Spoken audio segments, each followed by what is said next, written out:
అందరికీ నమస్కారం. మార్గశిర మాసం అంటే లక్ష్మీనారాయణులకు ఎంతో ప్రీతికరమైనటువంటి మాసం. ఈ మాసంలో మార్గశిర గురువారం హేమంతం వచ్చింది అంటే కోటి శుభాల మార్గశేషం వచ్చినట్లే. లక్ష్మీ కళతో లోగిళ్ళన్నీ కూడా కలకలలాడినట్లే.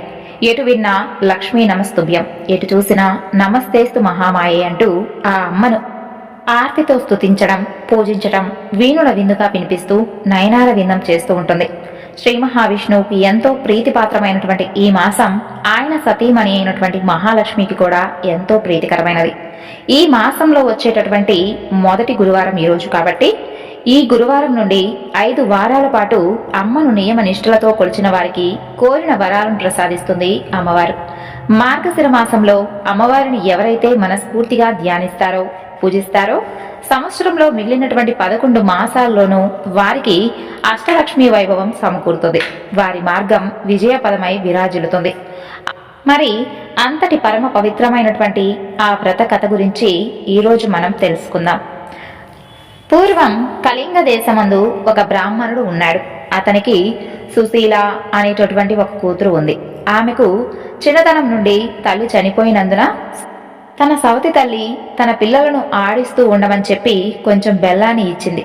ఆ సుశీల సవతి పిల్లలను ఆడిస్తూ ఇంటి వద్ద సవతి తల్లి మార్గశిర లక్ష్మీ పూజ చేయడం చూసి ఆమె కూడా మట్టితో మహాలక్ష్మిని చేసి జిల్లేడు పూలతోనూ ఆకులతోనూ పూజ చేసి ఆడుకోమని ఇచ్చినటువంటి ఆ బెల్లాన్ని నైవేద్యంగా పెడుతూ ఆటలాడుకుంటూ ఉండేది సుశీల.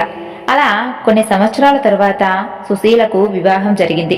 అత్తవారింటికి వెళుతూ తాను తయారు చేసుకున్నటువంటి లక్ష్మీదేవి మట్టి బొమ్మను తీసుకుని వెళ్ళింది. అలా వెళ్ళిన వెంటనే కన్నవారు నిరుపేదలు అయ్యారు. అయితే ఆమె కాలు మోపినటువంటి ఇంట మాత్రం మహదైశ్వర్యాన్ని అనుభవిస్తూ ఉన్నారు. పుట్టింటి వారు కటిక దరిద్రులు అయినటువంటి సంగతి తెలుసుకొని సుశీల చాలా బాధపడుతూ ఉంది. తల్లి దరిద్రాన్ని భరించలేక కొడుకును పిలిచి, నాయనా, నీ అక్క ఇంటికి వెళ్ళి ఏమైనా కానీ డబ్బు తీసుకుని రమ్మని చెప్పి పంపించింది.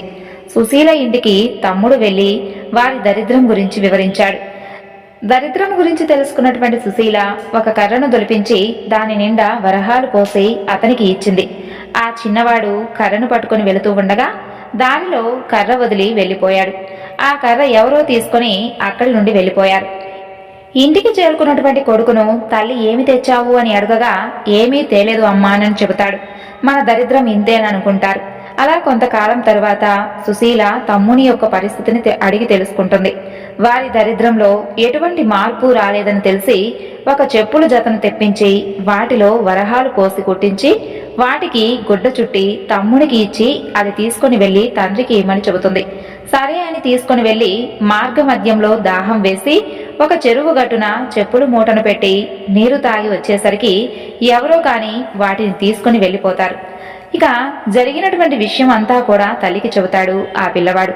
తల్లి జరిగిన దానికి బాధపడి మన దరిద్రం ఇలాగెందుకు ప్రాప్తించిందో అని ఎంతగానో బాధపడుతుంది. మరలా కొన్ని సంవత్సరాల తరువాత కొడుకును పంపిస్తూ ఈసారి అయినా జాగ్రత్తగా తీసుకుని రమ్మని చెబుతుంది. అక్క వద్దకు చేరుకున్నటువంటి ఆ పిల్లవాడు సుశీలకు పరిస్థితి ఇదివరకు ఉన్నట్లుగానే ఉందని చెబుతాడు. అప్పుడు సుశీల ఒక గుమ్మడి పండు తెప్పించి దానిని తొలచి దాని నిండా వరహాలు నింపి ఆ పండు అమ్మకు ఇమ్మని చెబుతుంది. సరే అని తీసుకుని వస్తూ ఉండగా సాయం సమయంలో ఒక చెరువు వద్దకు వచ్చి దానిని గట్టు మీద ఉంచి సాయం సంధ్యావందనం చేస్తూ ఉంటాడు. అంతలో ఒక బాటసారి పండు బాగుంది అని చెప్పి ఆ పండును పట్టుకుని వెళ్ళిపోతాడు. ఆ కుర్రవాడు గట్టు మీదకు వచ్చి పండు వెతకగా ఆ పండు మాత్రం కనిపించలేదు. ఇక ఏమీ చేసేది లేక ఇంటికి తిరిగి వెళ్ళిపోయాడు. మరలా తల్లి ఏం తెచ్చావు అని అడుగగా జరిగినదంతా కూడా వివరిస్తాడు. తల్లి ఎంతో విచారిస్తుంది. అలా కొన్నాళ్లకు తల్లి ఇంటి దగ్గర పిల్లలను ఉంచి కూతురు దగ్గరకు వెళ్ళింది. తల్లిని చూసినటువంటి సుశీల వారి దరిద్రాన్ని తెలుసుకొని చింతించి మార్గశిర లక్ష్మీ వారం నోమునొచ్చిన ఐశ్వర్యం వచ్చునని చెబుతుంది. అమ్మా, ఈరోజు మార్గశిర లక్ష్మీ వారం, నోటిలో ఏమీ వేసుకోకుండా మనం వ్రతం చేసుకుందామని చెబుతుంది. అందుకు ఆ తల్లి కూడా అలాగే, అయినా నేనేమైనా చిన్నదాననా, ఎందుకు తింటాను అని చెప్పి పిల్లలకు చద్దన్నం పెట్టి నోటిలో ఒక ముద్ద వేసుకుంటుంది. కూతురు వచ్చి, అమ్మా స్నానం చెయ్యి, మనం వ్రతం చేసుకుందాం అని చెబుతుంది. అప్పుడు జరిగినది తల్లి చెబుతుంది. ఆ వారం కూతురు మాత్రమే చేసుకుంటుంది. రెండవ వారం వ్రతం చేసుకుందాము అని అనుకుంటుంది. అప్పుడు పిల్లలకు తలకు నూనె రాస్తూ తాను కూడా రాసుకుంటుంది. ఆ వారం కూడా వ్రతం చేయడానికి వీలు కుదరలేదు. ఇక మరుసటి వారం అమ్మా ఈసారైనా సరే కాస్త జాగ్రత్తగా ఉండమని చెబుతుంది సుశీల. పిల్లలకు తలదూవుతూ ఆమె కూడా తలదూవుకొని వ్రతం చేయలేకపోయింది. ఇక కూతురు మాత్రమే ఆ వ్రతాన్ని చేసుకుంటుంది. 4వ వారం వచ్చింది. ఈసారైనా చాలా జాగ్రత్తగా ఉండమని చెప్పి సుశీల తన తల్లి ఎలాంటి పనులు చేయకుండా ఉండటానికి ఒక గోతిలో కూర్చుండబెడుతుంది. పని అయిపోయిన తర్వాత అమ్మను తీసుకుని వచ్చి స్నానం చేస్తే పూజ చేసుకుందాం అని చెప్పి పిలవగా తల్లి చెబుతుంది, పిల్లలు అరటి పండు తిని నేను కూర్చున్న చోట అరటి తొక్కలు వేశారు. నేను ఏమీ తోచక అవి తిన్నాను అని చెబుతుంది. అయ్యో అని తలచి కూతురు పూజ చేసుకొని 5వ వారం మార్గశిర లక్ష్మీ వారం వ్రతం ఆఖరి వారం కాబట్టి అప్పుడు సుశీల తల్లిని తన కొంగుకు కట్టుకొని పని పూర్తి చేసుకొని తల్లి చేత స్నానం చేయించి వ్రతం చేయించింది. పూర్ణ కుడుములు తల్లిచే నైవేద్యంగా పెట్టించింది. కాని మహాలక్ష్మి దూరంగా వెళ్ళిపోయింది. ఏమమ్మా అలా వెళ్ళిపోతున్నావు అని అడగగా, నీ చిన్నతనంలో నీవు బొమ్మలతో ఆడుకుంటూ ఉంటే మీ అమ్మ చీపుడుతో కొట్టింది అందుకే అని చెబుతుంది. అప్పుడు తన తల్లి చేసిన దానికి క్షమించమని ప్రార్థిస్తుంది. మరలా నీ తల్లిచే వ్రతం చేయించమని అమ్మ అదృశ్యమవుతుంది. సరే అని మొదటి వారం పులగం, 2వ వారం అట్లు, 3వ వారం అప్పాలు పరమాన్నం, 4వ వారం చిత్రాన్నం గారెలు, పుష్యమాసంలో మొదటి వారంలో పూర్ణపు కుడుములు వడ్డించి తల్లి చేత నోము చేయించింది. కథను చదువుకొని అక్షింతలు తల మీద వేసుకుంటారు. అప్పటి నుండి ఆమెకు సకల సంపదలు కలిగి అంత్యమందున విష్ణులోకానికి చేరుకుంది. ఇది మార్గశిర మాసపు 5 గురువారాల వ్రతకథ. సకల సంపదలకు ప్రతీకమైనటువంటి దేవత శ్రీ మహాలక్ష్మి. ఆమెకు ప్రీతికరమైనటువంటి ప్రసిద్ధమైనటువంటి వైభవలక్ష్మి వ్రతకథ గురించి తెలుసుకుందాం. వైభవలక్ష్మి వ్రతం ఎవరైతే ఆచరిస్తారో వారిపై ధనవర్షం కురిపిస్తుంది అమ్మవారు. లక్ష్మీదేవి యొక్క అవతారాలు 8. వాటిని అష్టలక్ష్ములు అని అంటారు. ఈ అష్టలక్ష్మి అవతారాలలో శ్రీ వైభవలక్ష్మి అవతారం ఒకటి. ఈ వైభవలక్ష్మి అవతారానికి ఒక ప్రత్యేకత ఉంది. వైభవలక్ష్మి 4 హస్తములతో శోభించేటటువంటి అద్భుతమైనటువంటి రూపం. నయన మనోహరంగా ఇరువైపులా ఎల్లవేళలా గజేంద్రులు ఈ మహాలక్ష్మికి అభిషేకం చేస్తూ ఉంటాయి. ఒక హస్తమున ఎర్రని తామర పూలతో ధన సంపదలనిస్తూ 2వ హస్తమున అభయమిస్తూ ఉంటుంది. ఈ అభయ ఐశ్వర్యాలతో సాగేటటువంటి మహాతల్లే శ్రీ వైభవలక్ష్మిగా పిలువబడుతుంది. వైభవాన్ని కలుగజేసేటటువంటి తల్లి మహాతల్లి కాబట్టి ఈమె వైభవలక్ష్మిగా ఎన్నో యుగాల నుండి ప్రఖ్యాత కలిగి ఉంది. ఇప్పుడు ఈ వ్రత కథ గురించి తెలుసుకుందాం. పూర్వం ఒకప్పుడు కైలాసంలో పార్వతీదేవి పరమేశ్వరుని చూసి, ఓ ప్రాణనాథ, భూలోకంలో మానవులందరూ కూడా ధనార్జన కోసం ఎడతెరపలేనటువంటి శ్రమలను చేస్తూనే ఉన్నారు. అయినప్పటికీ వారిలో అతి కొద్ది మంది మాత్రమే ఐశ్వర్యవంతులుగా కావడానికి, అత్యధికమైనటువంటి సంఖ్యాకులు దరిద్రులుగానే ఉండడానికి కారణం ఏమిటి అని అడుగగా, అందుకు పరమేశ్వరుడు చిరునవ్వు నవ్వి, దేవి, సర్వము కూడా వైభవలక్ష్మీదేవి దయను బట్టే ఉంటుంది. సకల సంపదలకు ధనధాన్యాదులకు ఆవిడే అధిదేవత కాబట్టి ఎవరైతే ఈ సత్యాన్ని గ్రహించి ఆ వైభవలక్ష్మి యందు భక్తి కలిగి సదా ఆమెను ఆరాధిస్తూ ఉంటారో, ఆ వైభవలక్ష్మి యొక్క వ్రతాన్ని ఎవరైతే ఆచరిస్తూ ఉంటారో వారి పట్ల మాత్రమే ఆ తల్లి యొక్క కృపా కటాక్షాలు ప్రసరింపబడతాయి. మరి అలా ఆమె దయకు పాత్రులైనటువంటి వారు మాత్రమే తమ కృషిలో విజయులై అఖండ వైభవాలను సాధించగలుగుతారు. ఎవరైతే ఆమెను తృణీకరించి ఆమె యొక్క అనుగ్రహాన్ని విస్మరించి అంతటా తమ యొక్క స్వయం కృషియేనని విర్రవీగుతూ ఉంటారో, ఎవరైతే శ్రీ వైభవలక్ష్మి స్వరూపమైనటువంటి ధనాన్ని ఈసడించుతూ ఉంటారో వారు ఏనాటికి కూడా ధనవంతులు కాలేరు. వారి కష్టమంతా కూడా వృధా అవుతుంది. కాబట్టి ఎవరైతే ధనవంతులు కావాలి అని అనుకుంటారో వారు అవశ్యం ఆ వైభవలక్ష్మి వ్రతాన్ని ఆచరించి ఆ తరువాత అమ్మ యొక్క కరుణకు పాత్రులై అఖండ స్థితి సంపదలతో రాజవైభవాలతో తూలతూగుతూ ఉంటారు అని చెప్పాడు. అప్పుడు పార్వతీదేవి, ఓ ప్రభు, అసలు ఆ వైభవలక్ష్మి ఎవరు? ఆమె యొక్క చరిత్ర ఏమిటి? ఆ వ్రత మహత్యం ఏమిటి, నాకు పూర్తిగా సెలవివ్వండి అని వేడుకోగా ఆ పరమేశ్వరుడు మరలా ఈ విధంగా చెప్పడం ప్రారంభించాడు. ఓ దేవి, అత్యంత పుణ్యదాయకమైనటువంటి శ్రీ వైభవలక్ష్మి వ్రతాన్ని చెప్తాను, శ్రద్ధగా విను అని ఈ విధంగా చెప్పసాగాడు.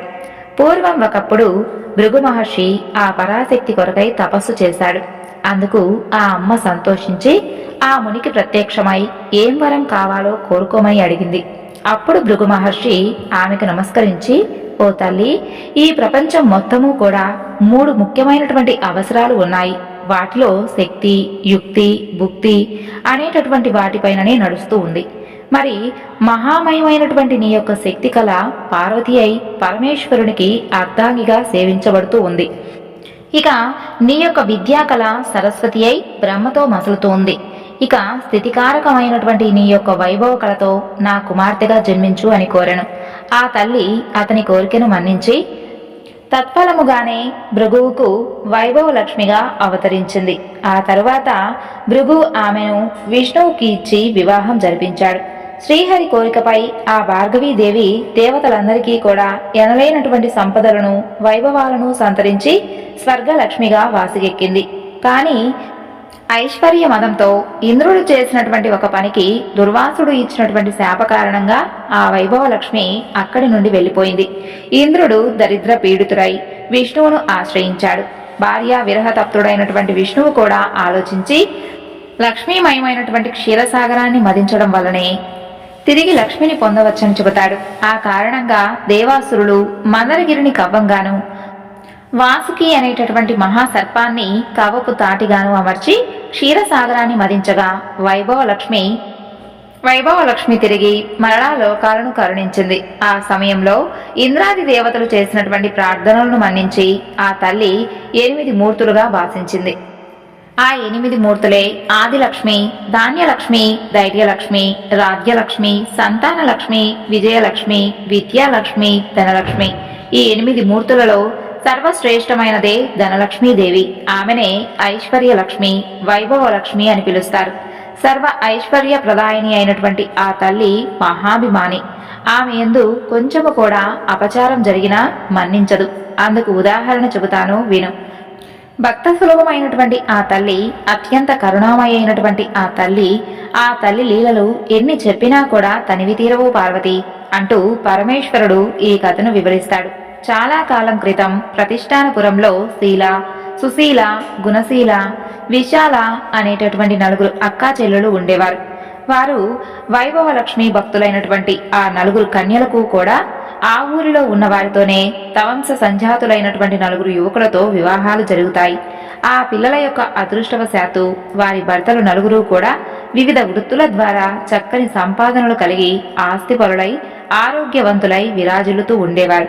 కానీ రాను రాను వారిలో అహంకారం తలెత్తింది, దైవ చింతన తగ్గింది.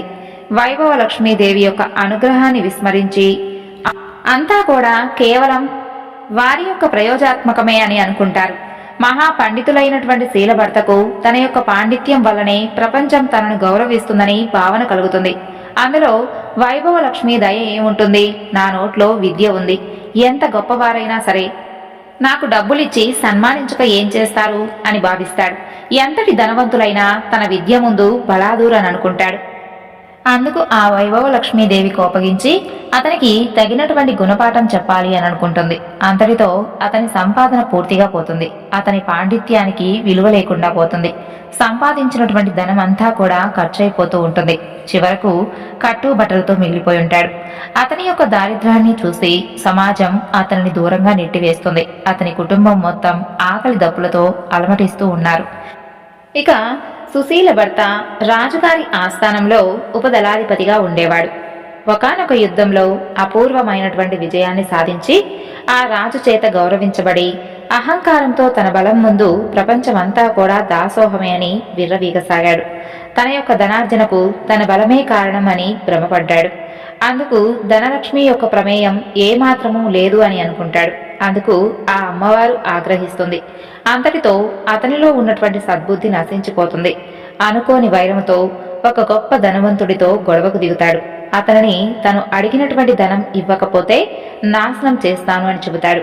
అందుకు భయపడినటువంటి ఆ ధనవంతుడు మహారాజును ఆశ్రయించి సుశీల భర్త మీద మరిన్ని లేనిపోని విషయాలను కూడా నూరిపోసి తనను కాపాడమని ఆ రాజును వేడుకుంటాడు. వెంటనే రాజు తన యొక్క సేనలను పంపించి సుశీల భర్తను బంధించి తీసుకొని రమ్మని చెబుతాడు. ఆ రాజభటులు అతన్ని బంధించి రాజు వద్ద నిలుపుతారు. న్యాయస్థానంలో రాజు అతన్ని విచారించి అతని యొక్క ఆస్తిపాస్తులన్నింటినీ కూడా స్వాధీనం చేసుకుని అతడిని చెరసాలలో బంధిస్తారు.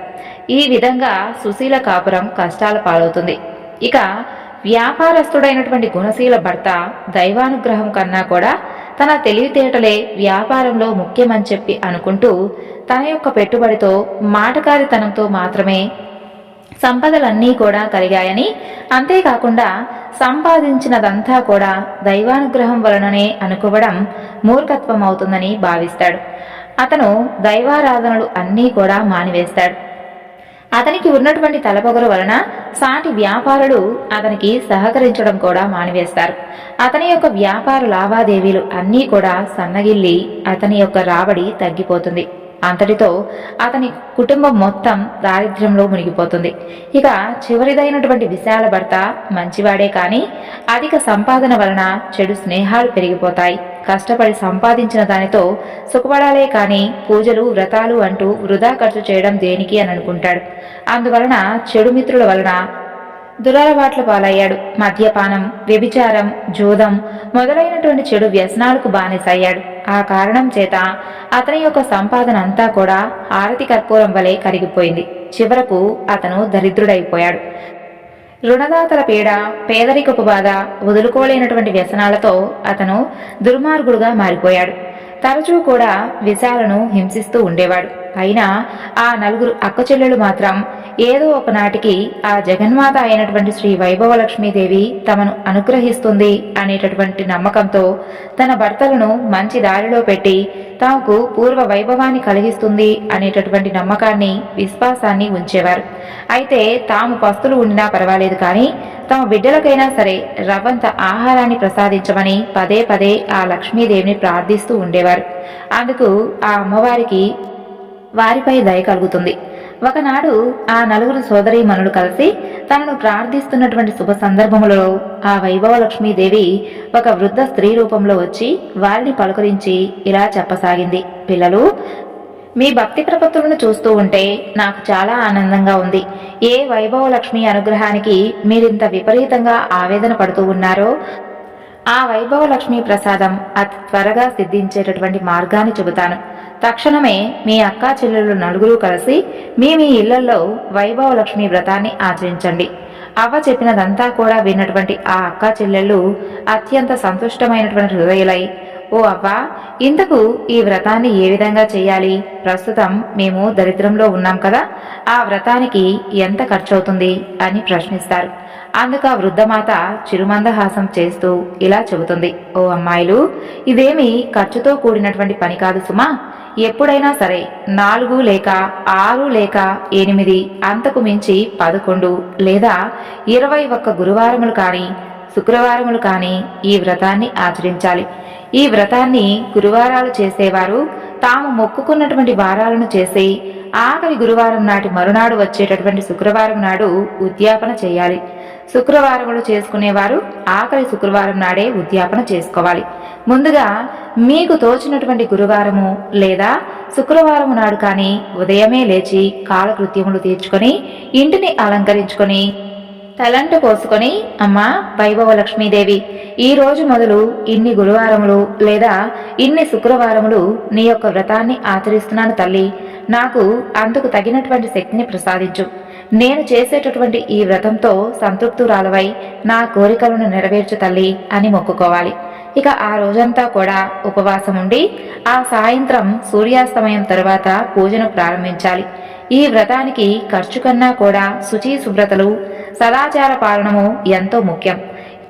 పూజను ప్రారంభించవలసినటువంటి సాయంత్రం సూర్యాస్తమయం తర్వాత తూర్పు లేదా ఈశాన్య గదిలో శుభ్రంగా అలికి పంచవర్ణములతో కానీ లేదా బియ్యపు పిండితో కానీ అష్టదళ పద్మాలు మొదలైనటువంటి ముగ్గులను పెట్టి దాని మీద నూతన వస్త్రాన్ని చతురస్రంగా పరిచి ఆ వస్త్రం మీద తగినన్ని బియ్యం పోసి దాని మీద బంగారు లేదంటే వెండి రాగి చెంబును కలశంగా అమర్చి అందులో 4 వైపులా 4 తమలపాకులు లేదా మామిడి ఆకులను ఉంచి వాటి మీద కొబ్బరికాయను దాని మీద ఒక రవికల గుడ్డను పెట్టి ఆ మీదట ఒక ఎర్రని పువ్వును ఆ పాత్రలో ఉంచి అందులో ఒక బంగారు వెండి నగను ఉంచాలి.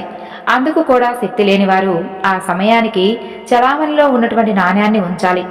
నేతితో దీపాన్ని వెలిగించి అగరవత్తులతో ధూపాన్ని వేయాలి. అమ్మాయిలు, అమ్మవారికి లక్ష్మీ గణపతి అన్నా కూడా శ్రీచక్రం అన్నా ఎంతో ఇష్టం కాబట్టి ముందుగా లక్ష్మీ గణపతిని శ్రీచక్రాన్ని పూజించి ఆ తరువాత వైభవ లక్ష్మిని అర్చించాలి. పూజలో తీపి పదార్థాన్ని నివేదనగా చెయ్యాలి. ఈ పూజలో వెండి బంగారం లేని పక్షంలో పసుపు కొమ్ములను ఉంచి పూజించాలి. ఈ పూజలో తీపి పదార్థం చేయలేని వారు బెల్లం, పటిక బెల్లం, పంచదార అయినా నివేదించవచ్చు. ఏదైనా కానీ నలుగురికి పంచగలగాలి. పూజానంతరం బంగారు వెండి నాణ్యాన్ని భద్రపరుచుకోవాలి. కలశంలో నీళ్లను సంతానాన్ని కోరుకునేవారు మామిడి చెట్టు మొదట్లోనూ, సౌభాగ్యాన్ని కోరుకునేవారు తులసి చెట్టు మొదట్లోనూ, అనుకూల దాంపత్యాన్ని కోరుకునేవారు మల్లె చెట్టు లేదంటే ఇంకేదైనా పువ్వుల చెట్లు మొదట పోయాలి. కేవలం ధనకాంక్షులైన వారు ఆ నీటిని తాము మాత్రమే స్వీకరించాలి. ఆ తరువాత మండపం మీద బియ్యాన్ని పక్షులకు వెయ్యాలి. నిష్ఠగా ఈ వ్రతాన్ని ఆచరించిన వారికి అవివాహితులకు వివాహం జరుగుతుంది. దరిద్రులు ధనవంతులవుతారు. ఏ ఏ కోరికలు ఉంటే ఆ కోరికలు తప్పకుండా నెరవేరుతాయి అని ముగించింది ఆ వృద్ధమాత.